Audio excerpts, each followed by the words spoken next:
I have mixed heritage.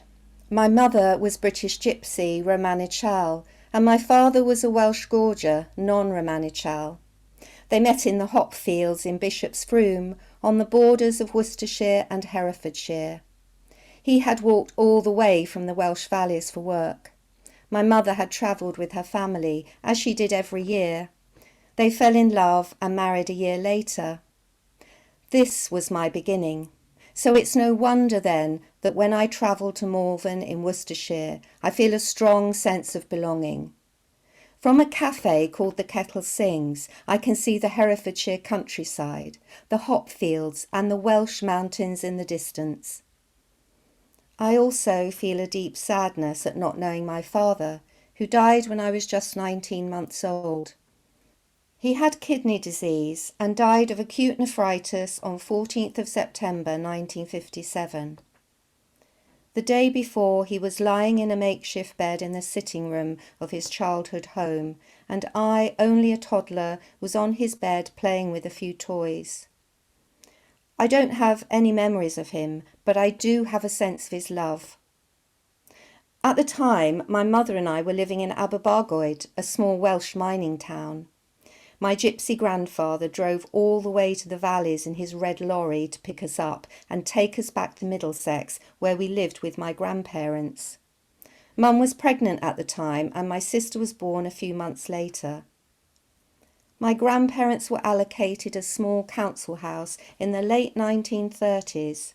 Previously, they had been living in a Vardo, a wagon, in a place called Fells Yard, which my great-grandfather owned. He was a horse dealer and a flower seller and had made good money from both. In one of my poems, I describe how it felt for my grandparents when they looked around the brand new council house.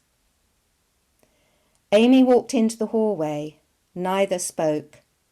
Once in the sitting room, Amy's mouth opened wide. "Dick a Kai, Alf."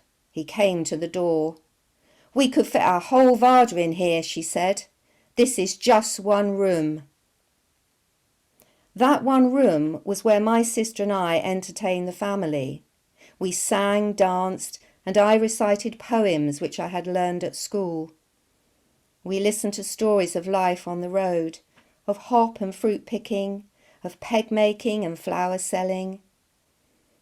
The women in my family were strong and all of them worked hard earning their own money. My grandfather played the harmonica and spoons. My mum, granny and aunt would sing. My uncle played the fiddle and my sister and I danced.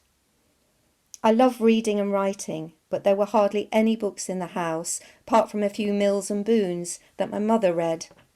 I helped my granny with her reading and writing, enough for her to be able to leave a note for the milkman and to sign her name. Our house was very different from my friends' homes. They seemed to have a more orderly and quiet routine, whereas ours was often chaotic and loud. My sister and I would be taken to Wales for holidays and enjoyed staying with our Welsh grandparents, aunts and uncles, but it was in Hanworth in Middlesex that we felt at home. We had many Romany relatives who would call in. Great Uncle Joe wearing his diclo, scarf. Great Aunt Celia who used to wash the dead. These are the people that I write about, how they made the transition from living in Vardas to living in houses. I belong to both worlds, the world of the gypsy and the world of the gorger, and this gives me a clearer perspective about both. Writing has helped me to bring these worlds together, to introduce one to the other and overcome prejudice. It has been a catalyst for change, and I believe that it has the power to heal ancestral wounds, to bear witness to all that my ancestors have lost and had to fight for.